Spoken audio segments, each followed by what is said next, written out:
welcome to Turn the Page, the official podcast of the Syosset Public Library.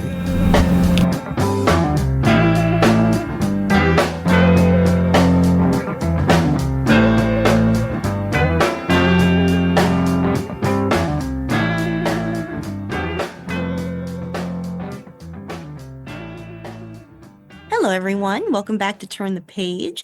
I am your host today, Jen, and I am joined by the writer of a slim little volume that packs quite a punch nonetheless. It is part of a series of books that I really love and respect, and it is such a great addition, not just to that series, but to the world of literature. So, welcome very much to the show. Could I ask you to introduce yourself and your book, please? Yeah, hi. Thanks, Jen. I'm so excited to be here. I'm Mollie Hawkins. I am the writer of Object Lessons Saxophone coming out in a few weeks, so I'm really excited to be here. Yeah, thank you so much for sharing it with me and our listeners. It is such a not just fascinating book, but really moving and really lovely and beautiful. And you do so much in such a really confined little space. But before we talk about the book itself, could we start with your career? How did you come to this project via like your writing career? I know that you've done some interesting other things. You've worn many hats, including in schools and libraries. So, yeah, what was that journey like? Yeah, so I kind of have the curse of being the person that always wants to just sit down and write all day, but unfortunately that doesn't pay rent. So I've kind of cobbled together a career of working in libraries because I just love research, which I got to do a lot of for this book. I've worked in agencies and marketing and stuff like that, and I was actually getting an MFA at Bennington College in the writing seminars. Right, I was working on a novel. And I grew up in a household filled with jazz and music, and my dad was a saxophone player. And I was writing a novel about a dad who dies. And then my dad died. And it was very unexpected. And, I grew up thinking, oh, saxophone is just part of my life. It's not weird. And then you go out and think, oh, no, that is weird. Most people don't think of music in the same way that I do. So it's always kind of informed everything I've done in my whole life.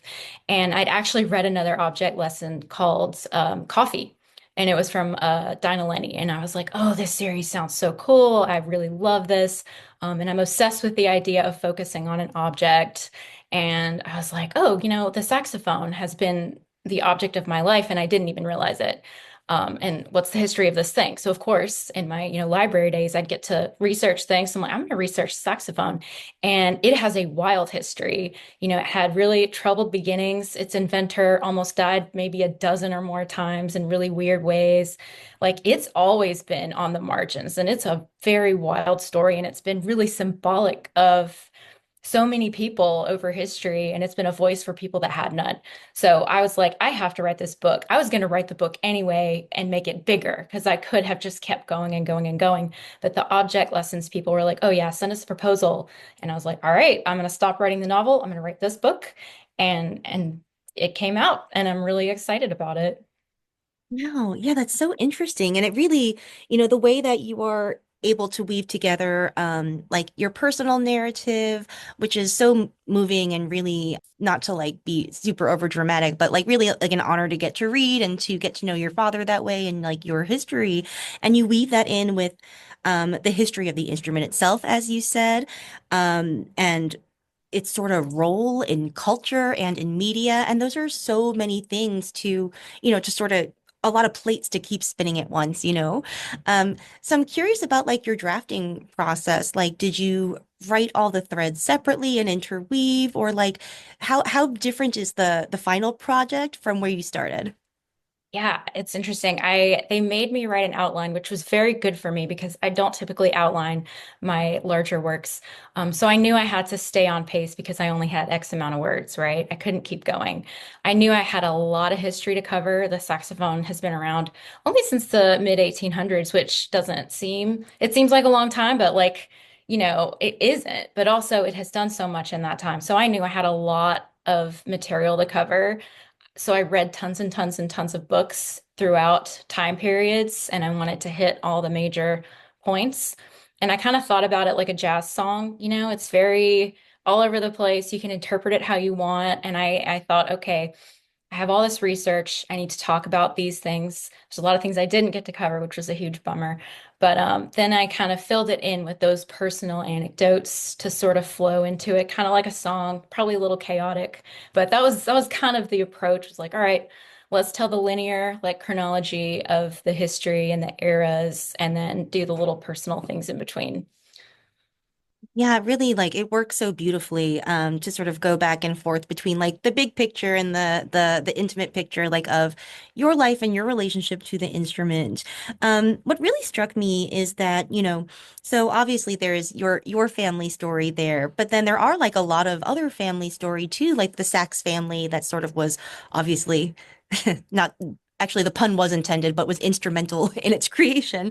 Um, so can you talk a little bit like about those origins, like those early days of the saxophone, and sort of like, yeah, how family threads through all that. I know that's kind of big and, vague, but No, I feel like I definitely devoted a little more page space to the Sachs family than anyone else because it's such a fascinating story and I could write a book just on him. He was an incredible person.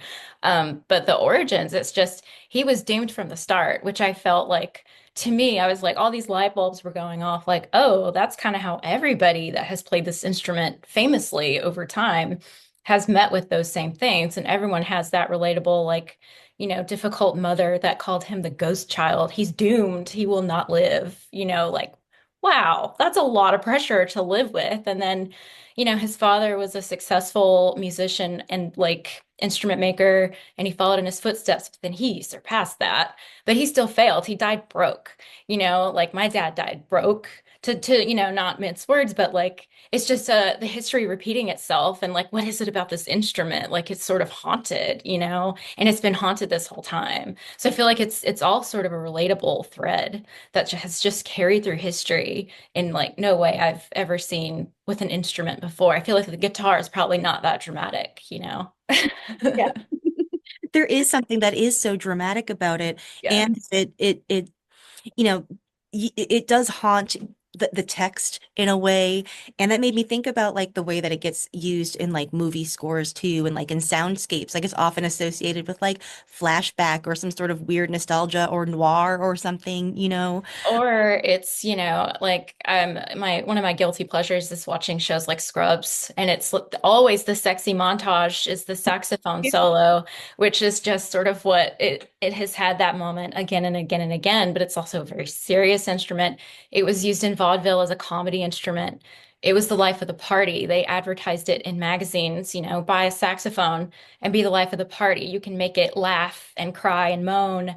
And it was very sexy, but it could kind of be whatever you wanted it to be, which is dangerous in society, right? It's banned by the Catholic Church to this day. So it's wild. Being banned by the Catholic Church is like really like a phenomenal achievement, I think, and Isn't just so it? fascinating. It's really And cool. it still hasn't been lifted. That broke my brain. I was like, wait, really? They're sticking with that opinion. Yeah, good for them, I guess. I mean, they're missing out. And as you discuss like the the history of the instrument and also like, you know, analyze its place in culture, you're also threading through all of these ideas about music more broadly, what it means to be a musician or an artist, what we sacrifice in order to make art, and all those sorts of things. So I'm wondering, like, how many of those themes were there from the get-go, and how many emerged like as you delved into the project? Yeah, I kind of started off that way because my dad my whole life was that person. He was the saxophone was his entire personality, and he kind of took jobs where he could get them. He taught band, he took people's wedding photos, he did all these things to sort of cobble together, paying bills versus making his art, which is all he wanted to do. At the end, all he wanted was a space to practice, right? And I feel like I unintentionally have done that with my career as well. Like I love my day work, but it's also like all I can do to just get back to the page and just, write stories and things like that. But I think it's very interesting to also see it in American culture because I'm, not the biggest fan of the American healthcare system, as I'm sure most are not, but it's like in a country like Iceland, you can be an artist and still have health insurance. And, you don't have to have like a 9 to 5 to, go to the doctor. And here you do. So, especially back in like the jazz era, like most jazz musicians were like in poverty, they didn't have healthcare, and it's still a problem today. So it's really interesting to see like at what cost are you willing to, give to do this thing that makes you it fills your cup, it makes you who you are. So it's really a question I feel like we're just going to struggle with forever, and I could write about it forever. So 100%. yeah. And there is something, a little bit insidious, I feel like, the way that like our culture does sort of like romanticize like the marginalized artist or the starving artist, if you'll call it. Like it is portrayed as part of like the package lifestyle, and it is portrayed in this really idolized way. Um, this is going to sound a little tangential, but it connects back, I promise. You know, we're recording this the day after the director David Lynch passed too, and he comes up in the book in one part. You quote Twin Peaks, and when his quotes were like flowing around the internet yesterday, one of them was that like, no, people would make much better art if they have resources.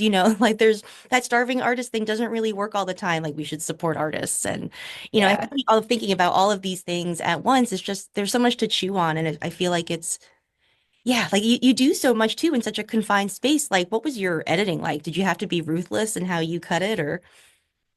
Yeah, first of all, I'm obsessed with David Lynch, and I got texts all day yesterday asking me how I was. I was not great. So I'm glad this is happening, now, not yesterday. But I think the editing process was actually really not as scary as I thought it would be. And I'm not joking, I could have just kept going. So them telling me you have to sort of stay, 25,000 to 30,000 words, it feels like a lot, but it's not, it's like a quarter of a novel. So I knew I had to stay in those limitations.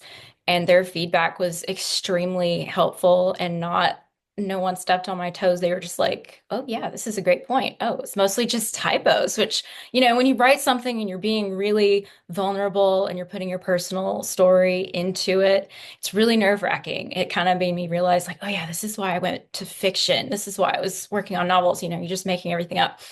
But it was a very pleasant process, and the Bloomsbury people were extremely supportive along the way. So it really wasn't a bad editing process. No one pushed back, which I was ready for, but it didn't happen. Great. Wow. Yeah, you weave together so many interesting stories, and some of them are people that you would expect, such as like famous musicians who've been associated with the saxophone. My beloved Lisa Simpson, who I think I mentioned in my pitch email. I would love to talk about her in a second too, so I'm going to put her on the back burner for a second. But then also some surprising figures, like E.B. White, who observed like a really interesting performance. Could you talk a little bit more about like what that research process was like for you, and like what sort of things you found that like surprised you or sort of like gave you a new perspective on what you were writing? Yeah, as like a sort of literary person, I was stunned to see the E.B. White story. It was really powerful to see how the world sort of connected there. And it was really interesting because he was on, a ship and he saw the Brown Brothers band, which was like a vaudeville act. Little offensive, but they were doing their thing back then. And it was just the way he described it. It was sort of incredible. But then you think about it, vaudeville, I don't think I would have enjoyed being around during that era because they were treating it like comedy. The saxophone it was a clown, right? Which is also really interesting because the more research I did on like modern saxophone use, it's also sort of viewed like a clown. So it's really kind of a cyclical thing. And I noticed in all my research that it's just history repeating itself, which is fascinating because, jazz is still very much a thing. There are still like current amazing jazz players, and it just all goes over and over and over, which is kind of comforting, but also kind of weird. So it was an interesting research process to just keep reading the same. Wow, that is so interesting. And you get a lot of the at we've talked a little bit about like this sort of the tensions and the paradoxes there. Like it is at once very sexy and also like super cheesy and not sexy when not mobilized correctly. It is, yeah, like dangerous and sort of addictive and seductive, but also like an esteemed instrument, that appears like that several people have mastered over history. Like when you were looking at specifically its portrayal in the media, which were like the fictional portrayals that stuck out to you the most? Ooh, there's a article I found that was a little upsetting, and I put it in my book of something along the lines of 10 songs almost completely ruined by the saxophone. And I was just reading it, and it's like, wow, this person, like, who hurt you? This is out there. But then I'm like, I think nobody has a gray opinion on the saxophone. They're like, oh yeah, yeah, I like it, or they just hate it. And I feel like they tasked the wrong person to write this article because it's just so wild. They're like this song, like a David Bowie song, and I'm like, but that it enhances it. It makes it better. What are you talking about? And then it's just, I guess everyone interprets it differently, but that one was really strange. It's probably the most angry. Like they got paid to write about how much they hate the saxophone. Like, good for you. I can't imagine like, yeah, just hating an instrument that much too. Just have to, and you see that, in comedy a lot. Like I was thinking of this one little scene from Parks and Rec where, I think Duke Liz. Silver. Yeah, yeah, runs into a saxophone player, and but yeah, like one of the most famous musicians in the world, Bruce Springsteen, has like a celebrated saxophone, presence in his work too. So it really is like super complex, and to see you tease out all those different strands is just super interesting.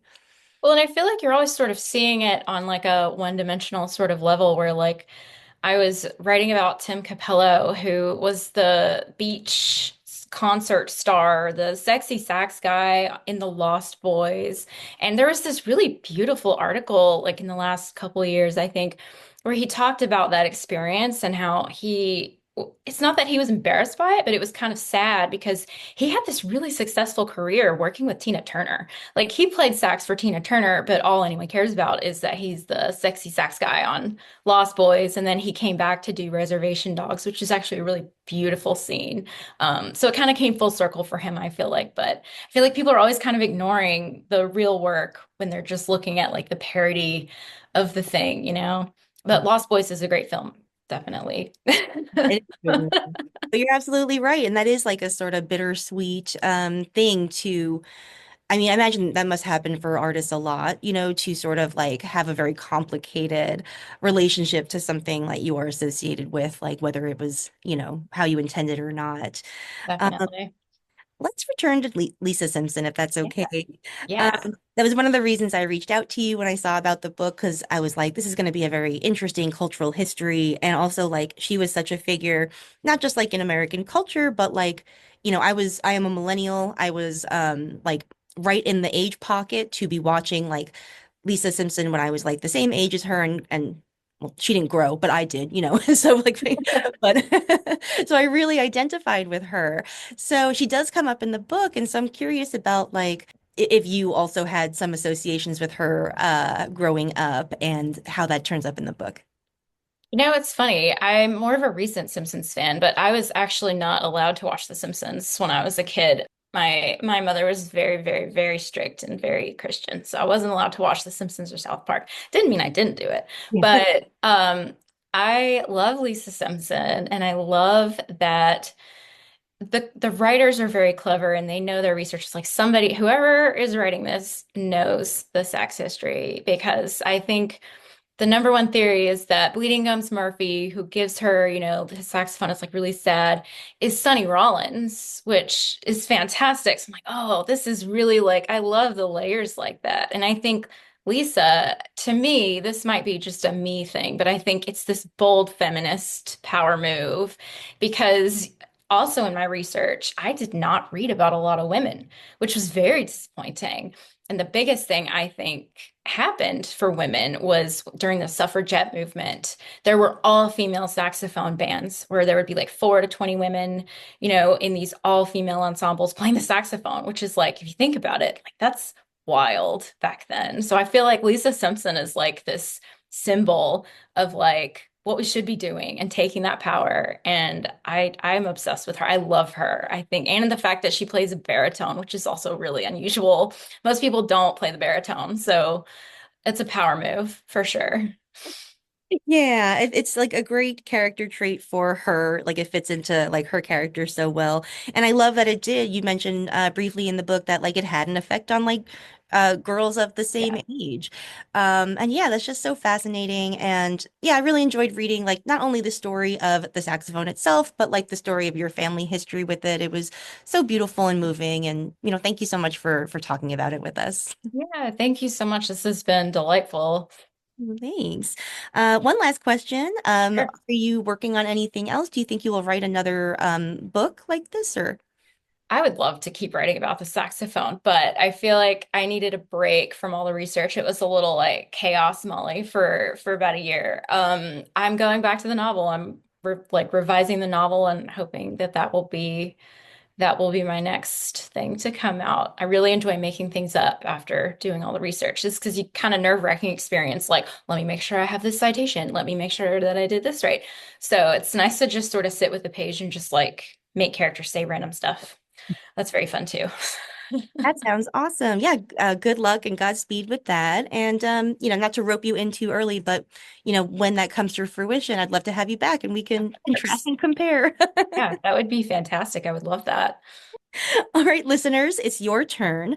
Please check out Saxophone from the Object Lessons series. It's an absolutely beautiful book, inside and out. It's got a gorgeous cover. The whole series has beautiful covers, but the contents are even more beautiful, and I think you'll really enjoy it.